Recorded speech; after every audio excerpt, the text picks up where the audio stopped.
alto riesgo para desarrollar cáncer de cuello.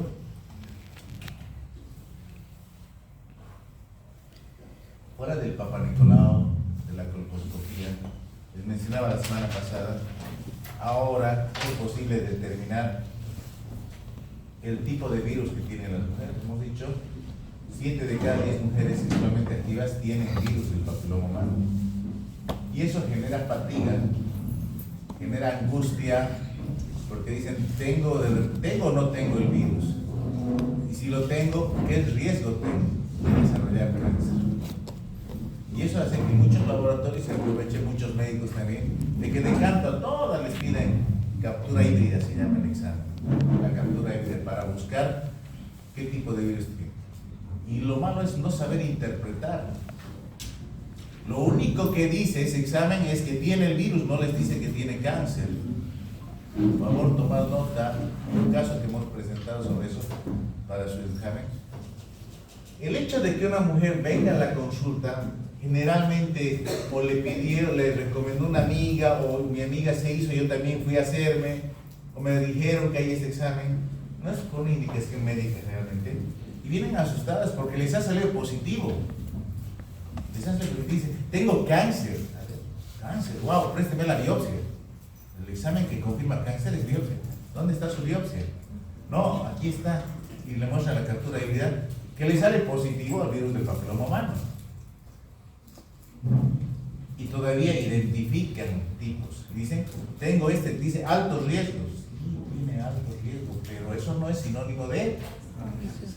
Eso es sinónimo de qué, simplemente de que usted, señora, se tiene que hacer su Papa Nicolau cada año. Y en el momento en que aparezcan las displasias, procedemos con su tratamiento.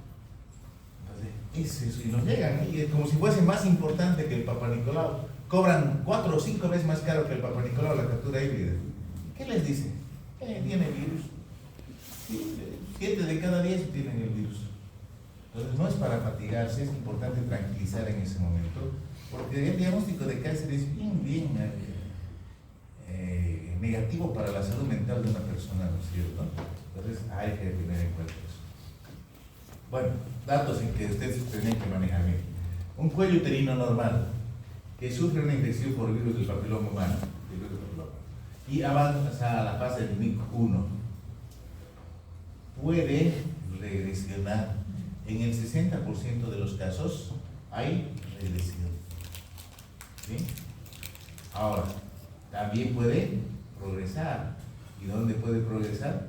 A NIC2. Y existe un porcentaje de personas que pueden regresionar a NIC1. Ahí está. Sobre todo es importante el tipo de virus, ¿cierto? Y esas personas pueden avanzar de NIC2, NIC3 a cáncer invasor. Es importante el concepto de progresión de la enfermedad cuando va a avanzar, ¿verdad? Importante también es el concepto de regresión antes de que sea. Bien, esto es para los que les toca un poquito, los que les gusta un poquito de virología, ¿no es cierto? En la virología hay que tener en cuenta el aspecto, primero, de que el virus del papiloma humano es un virus tipo DNA, ¿cierto? Y dentro de esto hay que tener en cuenta que este virus primero tiene que llegar a las células basales. Ahí va a ejercer su efecto inicialmente. Luego va a ir ganando terreno, va a ir ganando altura, va a hacer que no solamente haya división en la capa basal, sino también en la parabasal, en las células intermedias, van a haber crecimientos, van a haber multiplicación. Bien, microtraumas causados por el mismo coito hacen que el virus penetre hasta las células basales y comience la aparición de las células displásicas que van ganando. Si la superficie se mantuviese íntegra, no habría riesgo de infección. ¿Sí? Ahora, el condón evita el pasaje del virus. Por mucho que haya heridas, el virus no atraviesa el material del preservativo. Un argumento más a favor del condón, ¿cierto? Nuevamente, el virus va a llegar a las basales y desde aquí van a generarse los cambios. Pero esos cambios, ojo, no son de una semana, de 2 semanas, son cambios que ocurren en años. Años. Bien, ¿qué más de acá tenemos?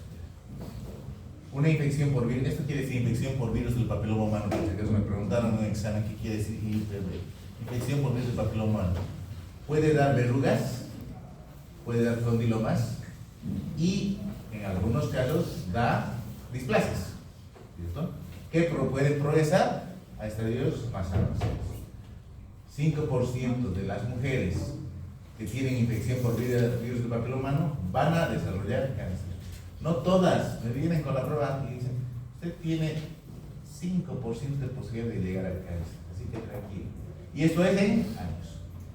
Dato que también les he mencionado antes, 70% de las mujeres sexualmente activas tienen infección por virus del papiloma y pueden no haber desarrollado ni siquiera verrugas, ni siquiera condilomas y a veces ni siquiera displasias. Bien, ahí está un poquito lo que provoca. Clasificación, hemos dicho, el cáncer, esto ya lo hemos mencionado al hablar de NIC. Como el cuello uterino tiene los 2 epitelios, es posible que el cáncer aparezca en cualquiera de los 2 tipos de epitelios. Lo más frecuente, ¿cuál va a ser? Que aparezca en el epitelio escamoso, 75-80% de los casos, o que desarrolle más raramente un adenocarcinoma, ¿no es cierto?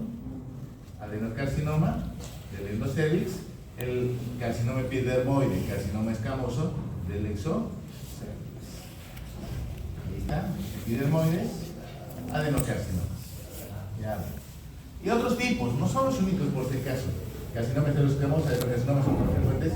Puede haber carcinomas, sarcomas, melanomas, etc. Pero esos son mucho más raros, ¿no? Distintos tipos de carcinomas histológicos.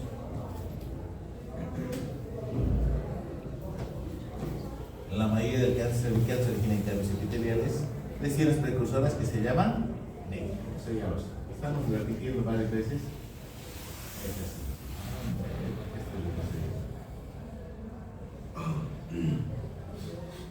Cuando hablamos de displasia leve, nuevamente, cuando la afección ha llegado al tercio inferior del epitelio. 60% regresionan, 20% progresan, 20% permanece estacionario. Cuando hablamos de NIC2, cuando afecta a los 2 tercios inferiores del epitelio, 50 regresionan, 50 progresan.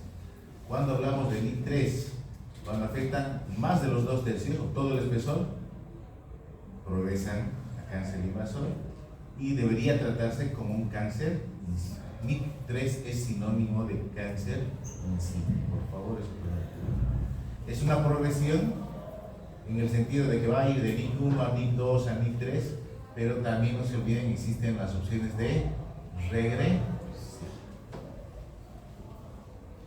Doctor, ¿hay la posibilidad que a partir de NIC3 igual regresione o ya no? Otro problema.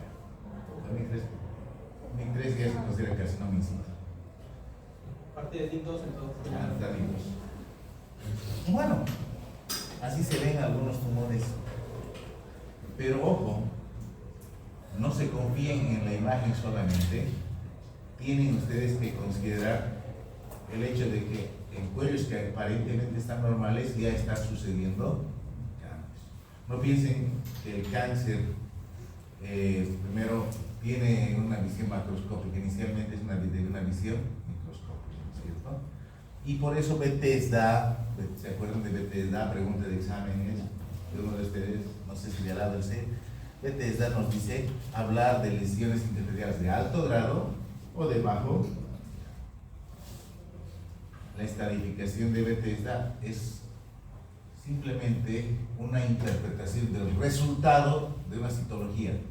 Y ahora ya no le dice Papa Nicolau, Bethesda no le dice Papa Nicolau, le dice citología cervical. Es lo mismo.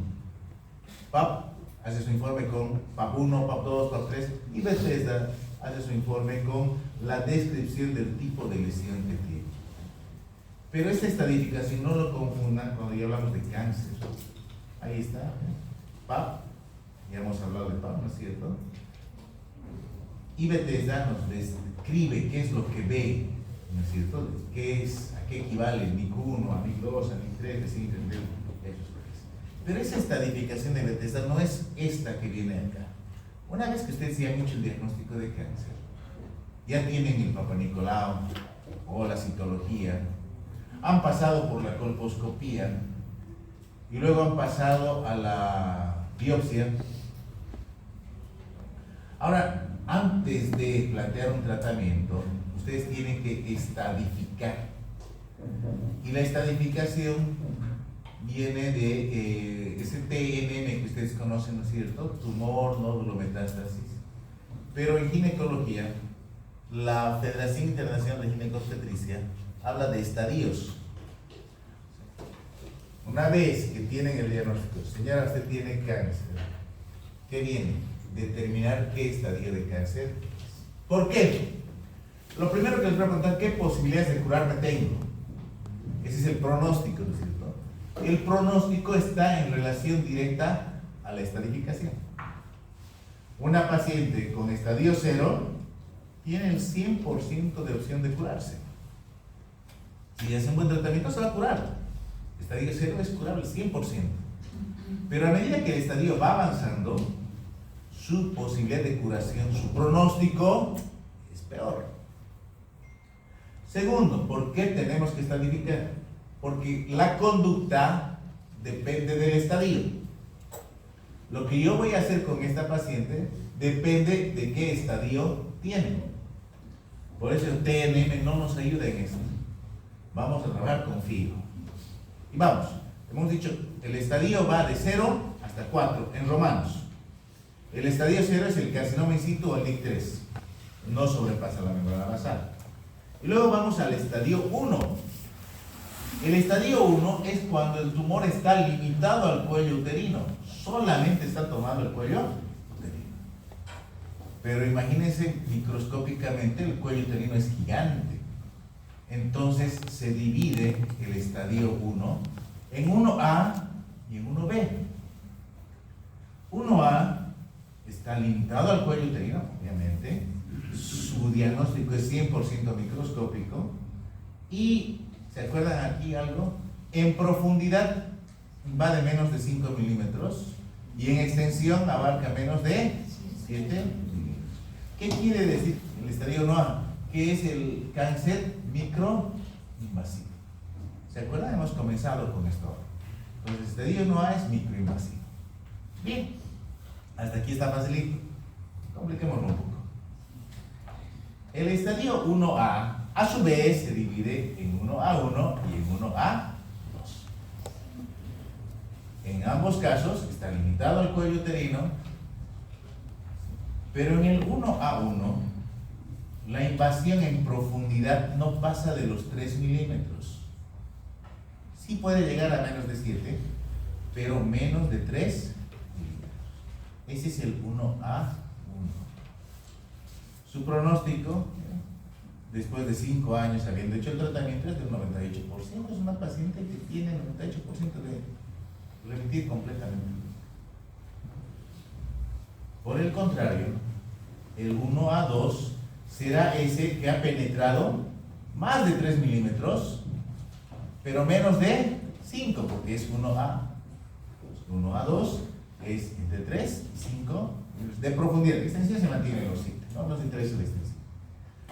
Esta diferencia de 2 milímetros, que lo da la biopsia es un diagnóstico por biopsia, va a cambiar radicalmente nuestra conducta para cuando hablemos del tratamiento, acuérdense. 2 milímetros marcan diferencia en conducta. El pronóstico ya no es del 98%, es del 95%. ¿Sí? 1A1, menos de 3 en profundidad, 1A2, entre 3 y 5 milímetros de profundidad. ¿Sí? Vamos, el estadio 1B. El estadio 1B significa que es más de los 3 milímetros, más de los 5 milímetros, más de los 7, ¿no es cierto? Pero sigue limitado al cuello uterino. ¿Puede ser visible? Sí. O puede ser una lesión que sobrepase el estadio 1A. Más de 5, más de 5. Entonces, desde este punto de vista se lo divide también en 1B1 y en 1B2. ¿Cuál es el 1B1? Cuando la lesión es clínicamente visible, pero mide menos de 4 centímetros. Ahora ya estamos yendo a centímetros. Si la lesión mide menos de 4 centímetros, es 1B, ¿sí? Su supervivencia va bajando, ahora ya es el 85%. Cuando la lesión mide más de 4 centímetros, su supervivencia es del 75% y se llama estadio 1B. 1B1, menos de 4, 1B2, más de 4. Aquí hacen el dibujito, ¿ya? Está limitado al cuello uterino y depende del tamaño. ¿Sí? Pero hasta ahora estamos hablando de estadio 1, está solamente tomado el cuello uterino, nada más. Ese es el estadio 1. Vamos al estadio 2. ¿Cuándo es estadio 2?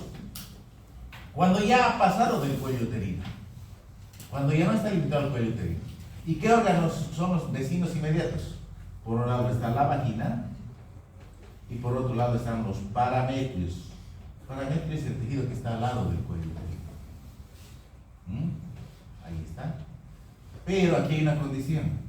Solamente ha tomado los 2/3 inferiores de la vagina y no ha llegado a la pared pélvica. La pared pélvica está aquí, el hueso está por acá. Solamente ha tomado parametrio, pero no llega a la pared. Eso es muy grande. Vamos entonces a dividirlo. Estadio 2A. En el estadio 2A hablamos de la invasión a la vagina. Decimos, la vagina ha sido invadida, pero solamente se ha tomado los 2/3 superiores de la vagina, nada más. Los parametrios están íntegros. Supervivencia 75%. En el estadio 2B hablamos de que puede haber tomado vagina, pero ya ha tomado parametrio. Pero este parametrio tomado no ha llegado a la pared pélvica. Su supervivencia sigue bajando, 65%. Y aquí no nos complicamos con 2B1, 2B2, nada. Simplemente hay 2A y 2B. ¿Listo? Hablemos del 3. En el 3 hay 3A y 3B. ¿Qué pasará en el 3A? Hablamos de la vagina. Se ha tomado toda la vagina y ha llegado al tercio inferior de la vagina. Tercio inferior de la vagina. O ha llegado a la pared pélvica. Hay invasión de parametrio sin llegar a pared pélvica. Entonces, veamos el 3A. 3A ha tomado toda la vagina. Supervivencia, miren cómo cayó la supervivencia. Y 3B. 3B significa que ha tomado todo el parametrio, llegando a la pared pélvica, o algo más. ¿Qué hay? ¿Qué elemento pasa por acá? Desciende desde el riñón a la vejiga, el uréter. Si está el tumor comprometiendo este territorio, ¿qué le va a pasar al uréter? Lo va a cerrar, ¿cierto? Va a evitar eso. Ese es compromiso urinario, va a provocar hidronefrosis, ¿cierto? Entonces, cuando existe invasión a la pared pélvica o hay hidronefrosis, ya es un estadio 3B. Pronóstico malo, ¿cierto? Seguimos, 4. ¿Qué queda delante de la vagina? ¿Qué queda detrás? Delante del cuello uterino, detrás del cuello uterino. Recto y el estadio 4A se refiere a la toma de la mucosa vesical y de la mucosa rectal. Pronóstico. ¿Y qué será el 4B? Cuando la metástasis es a distancia. Pronóstico, la verdad es que ya no sobreviven estos pacientes, ¿no? Entonces, nuevamente, es importante hacer el diagnóstico del estadiario. Tienen la biopsia, siguiente paso, estadificar. Y para estadificar, ¿qué necesitan? Todo lo que ustedes quieran. Necesitan cistoscopía para ver si hay compromiso en la mucosa. Necesitan rectoscopía, hagan todo eso, ¿no? Y el estadio 4 se hace la esterectomía, ¿se puede curar? Ahí vamos. Para el tratamiento, lo primero que van a hacer es estadificar. Y aquí la histerectomía ya no es opción. Vamos a ver por qué. Estadificación para los que les gusta leer, ahí está en letras, y para los que les gusta estudiar con esquemas. Ahí están las dos opciones.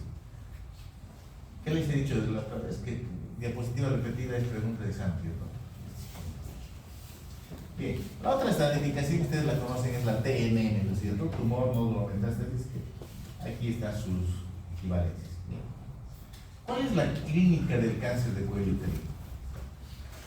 Inicialmente el cáncer de cuello uterino es asintomático, siempre es asintomático. No vamos a diagnosticar cáncer por síntomas, es asintomático. Cuando ya aparecen los síntomas, estamos hablando de estadios avanzados. Miren, flujo genital fétido, ¿cierto? Sangrados anormales, dolor. Ahora vamos todavía, trastornos urinarios como hematuria o digestivos como la rectorragia, ¿son síntomas de un estadio temprano? No, estadio avanzado, ¿cierto? Compresión es un síntoma de estadio avanzado. Pérdida de peso es un síntoma de estadio avanzado. Los estadios avanzados van a dar manifestaciones clínicas que nosotros nos vamos a dar cuenta, vamos a sospechar inmediatamente.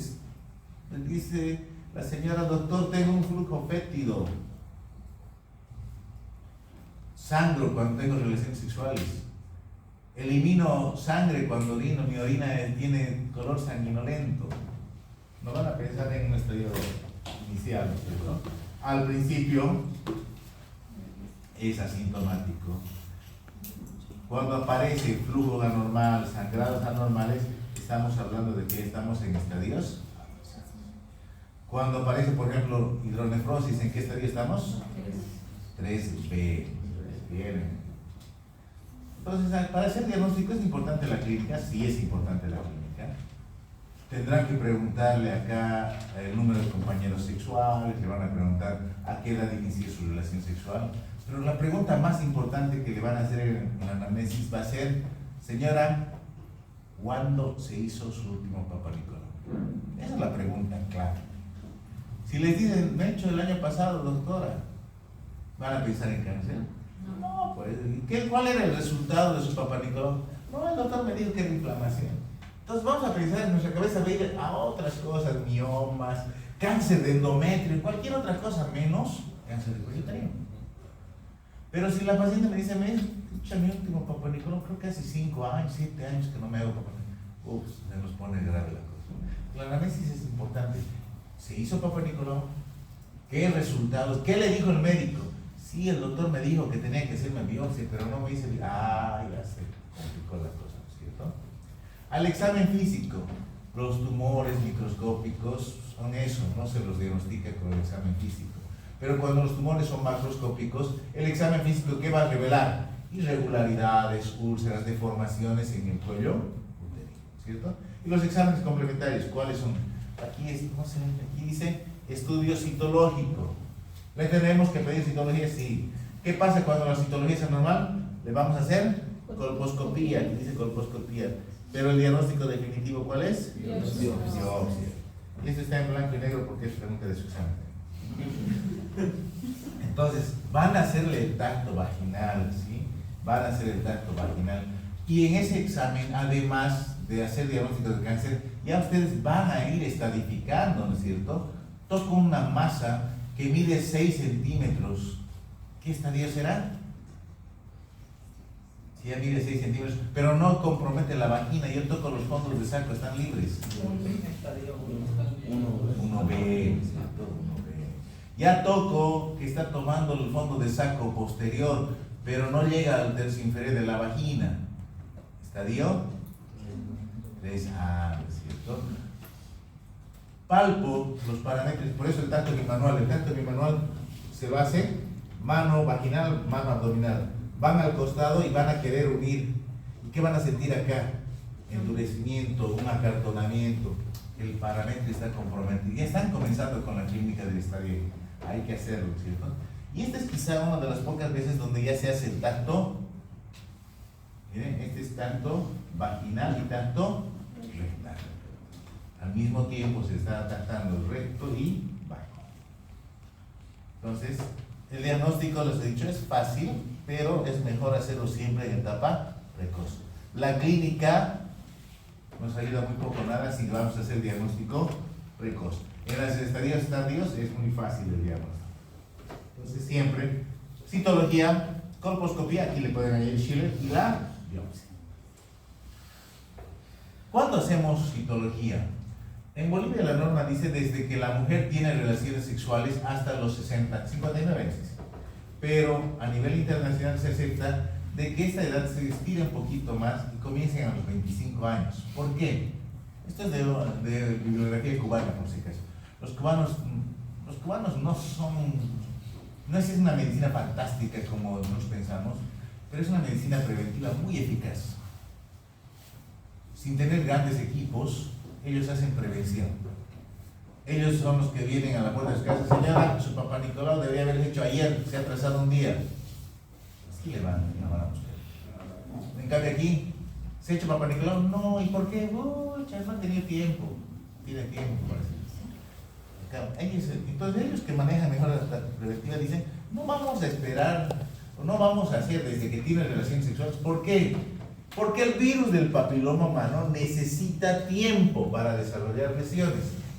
Y si la mujer ha comenzado relaciones sexuales a los 20 años, ¿por qué le voy a pedir a los 21 años papá Nicolau? Tenemos un tipo prudente y comienzan a investigar a los 25 años. Bueno, otro dato interesante. ¿Es posible sacar muestras inadecuadas? Sí. La muestra inadecuada significa que hay que volver a hacer el papá Nicolau. En muchos hospitales las tomas de muestras las hacen los internos y a veces no hacen una buena toma. No toman en cuenta las células endocervicales, hemos dicho, tienen que hacer de la zona de transformación. Y a veces no, el reporte dice, no encuentro células endocervicales, entonces hay que buscar. ¿Sí?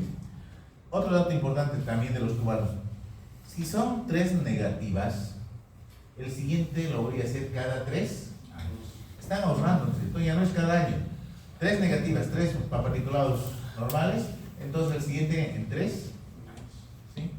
Y siempre, cuando la citología reporta normalidad, hay que hacer colposcopía. La colposcopía va de la mano de la citología, pero no juntas, sino cuando el papá Nicolau es anormal, solicitó colposcopía. Porque si yo pido las dos cosas y la paciente se va a hacer en un centro particular, le va a salir más caro. Son 2 exámenes. Voy a pedir los dos cuando el primero me salga normal, recién pido segundo. No necesito hacer en paralelo, no van juntos. Primero este y luego este. Si el papá Nicolau, la citología me sale normal, no tengo para qué pedir colposcopía. Si el resultado me sale normal, ¿le hago captura híbrida? No. Aquí, para atormentar así, le va a salir positiva la captura híbrida y la paciente va a estar atormentándose con el marido me ha contagiado, él es el culpable. Cuando hemos visto que la infección por virus del papiloma humano se va a manifestar años después. No es de que tuvo relación la semana pasada y ya le sale positivo, ¿cierto? Quizá no ha sido el marido, quizá ha sido el primer novio que tuvo cuando era adolescente, ¿cierto? Bien. Condiciones para tomar papá Nicolau. La semana pasada comentábamos, primero, es un estudio citológico, no tiene que estar sangrando. Segundo, no tiene que haber tenido relaciones sexuales. Tercero, no estar utilizando ningún tipo de medicación por vía tópica, ni cremas ni óvulos vaginales. Ojo, si está tomando cualquier medicación por vía sistémica, ¿se toma o no se muestra? ¿Se toma o no se toma muestra? Se toma. No le vamos a suspender su antidiabético, su antihipertensivo, solamente porque está para el papá Nicolau. Solamente la medicación local proscribe tomar mucho. ¿Ya? ¿Y qué más está?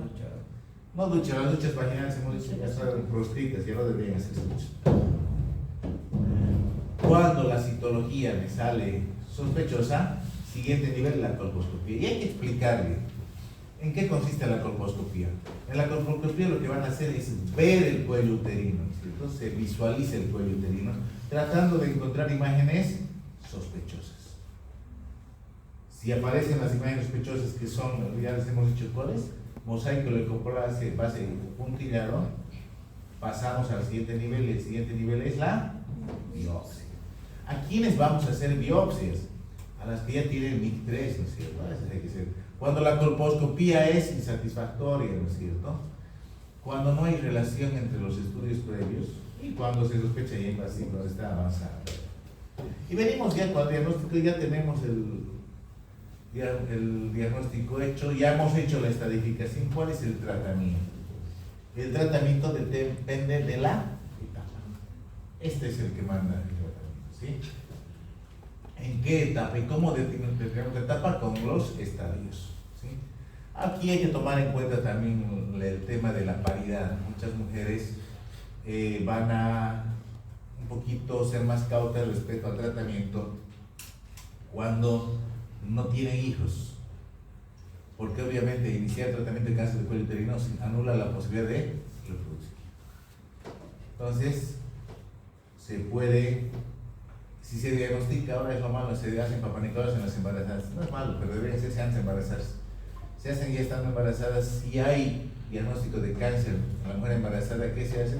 Se espera que desembarace y luego se inicia esta estadificación, ¿sí? Y ahora vamos al tratamiento. ¿Qué hago cuando me sale estadio 0? Cuando me sale estadio 0 le hago un cono y se acaba el problema. ¿Por qué? ¿Se acuerdan del cono? No se acuerdan del cono. Ese es el cono, ¿sí? Es sacar un pedazo del cuello uterino con una base circular y en punta. Al hacer este cono, ¿qué estoy haciendo? Estoy haciendo no solamente diagnóstico, también estoy haciendo tratamiento, les había dicho. El cono es diagnóstico terapéutico. ¿Qué condición? El reporte me tiene que decir los bordes o los márgenes pasan por tejido sano. Aquí ven, está el paraguía, estaba el test de Schiller. Paraguía. Y si me dice que los bordes pasan por tejido sano, he extirpado todas las zonas de células displásicas, estoy haciendo curación de él.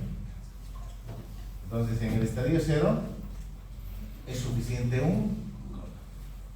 Pero si la mujer me dice, yo ya tengo 5 hijos, ¿para qué quiero conservar la matriz? Tienes razón. El útero sirve para una sola cosa, para tener hijos. Entonces, si de repente tienen un estadio 0, pero la mujer es muy ansiosa, tiene ya la paridad está satisfecha, es una opción que puede pedir ella. Pero aquí viene la segunda. ¿Qué hacemos en el estadio 1A1? ¿Se acuerdan el 1A1? Menos de 3 en profundidad. ¿Se acuerdan? Menos de 3 y menos de 100. ¿Qué hacemos? A ella también le puede hacer cono en el estadio 1A1 o le puede hacer una histerectomía. ¿De qué depende? Del deseo de fertilidad. ¿La mujer a la que se le ha hecho cono se puede embarazar? Sí. ¿Tiene algún riesgo? No. ¿Por qué? Ya no tiene zona de transformación, ya está curada. Puede tener los hijos que quiera, ha conservado el útero. ¿Porque se hizo diagnóstico? Bueno, ¿cierto? Bien. Ahora, miren cómo cambia. ¿Se acuerdan del 1 a 2? Más de 3, menos de 5. Ahora ya no es la histerectomía convencional, es una histerectomía radical.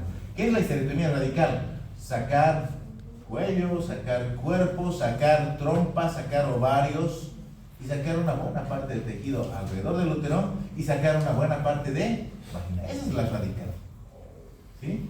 Y además indica hacer linfadenectomía, que es sacar los ganglios linfáticos de la. Por eso la ciencia de los milímetros nos pone en conflicto, ¿no es cierto? Importante que el patólogo nos diga, mide 2, 3 milímetros, mide 4, mide 5 milímetros, marca la diferencia. ¿Sí? 1B1, ¿qué le hago? Lo mismo. 1B2, al 1B2, primero le hago quimioterapia, le hago radioterapia y luego puedo hacer la histerectomía radical. 1B2. ¿Se acuerdan cuál era el 1B2? El que mide más de 4 centímetros, pero sigue limitado al cuello uterino, ¿cierto? Bien. Doctor, ¿qué sería diapo o vitulatriz? Ilíaco, falta aquí una ilíaco. Ilíaco obturatriz, de los ganglios ilíacos. Bien, buena lista, ¿eh? Bien.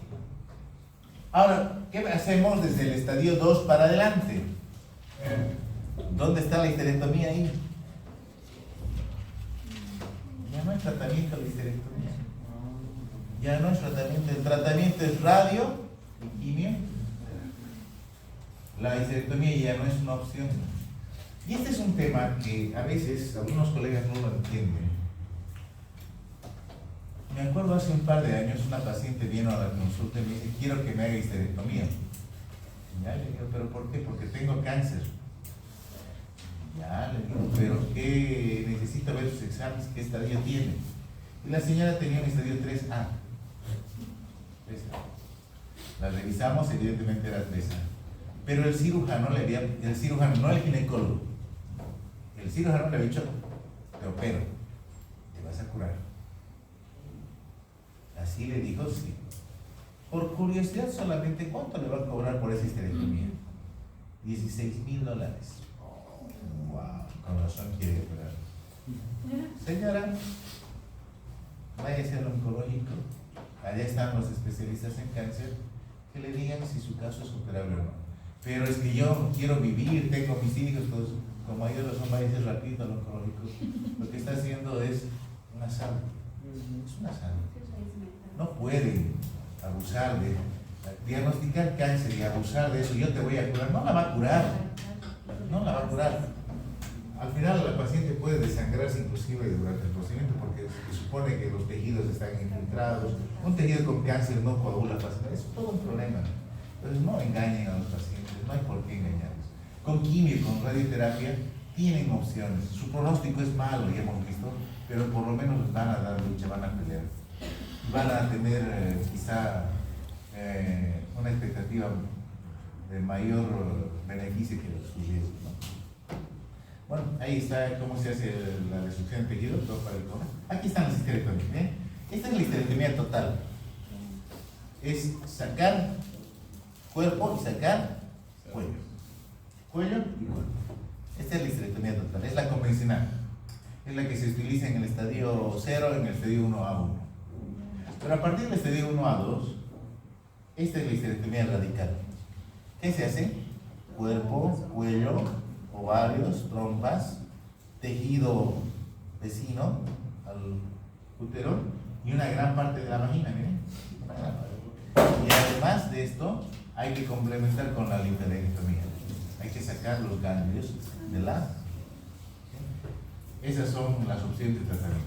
El cono, la histerectomía convencional o la histerectomía radical. Pero solamente sirven estadios precoces.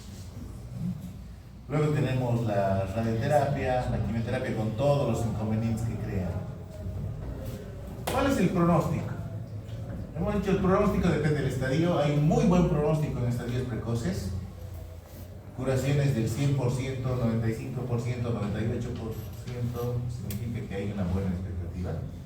Pero en estadios avanzados, el pronóstico es malo. Va bajando, ¿ven? De acuerdo al estadio, va bajando él. Y en el estadio 4, la verdad es que es poco probable la supervivencia más allá de los 5 años, ¿no? Es poco probable. Se habla entre el 5 y el 10%. ¿Este es un cáncer que se puede prevenir? Sí. ¿Cuál es el principal mecanismo para prevenir este cáncer? El segundo. Acá el segundo. Anoten. La principal forma de prevención del cáncer del cuello uterino es hacer un Papá Nicolau de forma rutinaria. Conducta.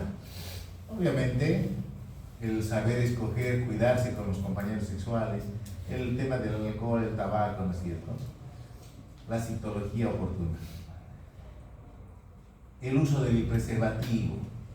Pero acá también tenemos la construcción de la vacuna. Pero la vacuna no es para el cáncer del cuello uterino. La vacuna es para el virus del papiloma humano. ¿Sí? Y entonces, hay vacunas que han aparecido primero con las cepas de alto riesgo solamente.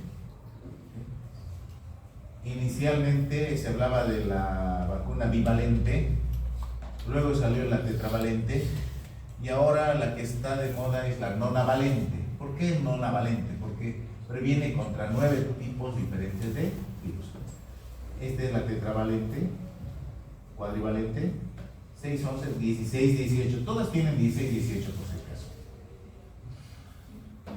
A nivel de Bolivia, la vacunación se hace solamente a niñas menores, 12 años, alguna vez hasta 14 estiran un poquito, pero 12 es el límite que suelen tener. ¿Y por qué no vacunan a personas, a mujeres de más edad. La vacuna es gratuita. Y cuando apareció fue todo un problema. Sobre todo el problema más grande lo hicieron en Colombia. Hubo marchas, manifestaciones, todos contra la vacuna.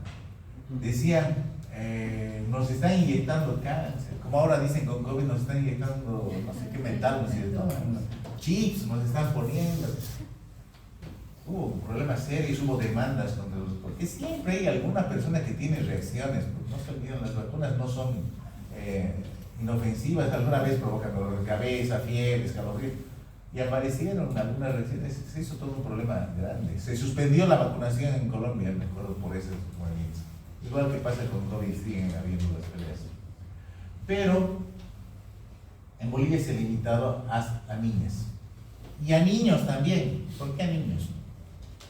Porque el virus del papiloma humano tiene que ver con cáncer de pene. Entonces, la condición, ¿cuál es el pensamiento?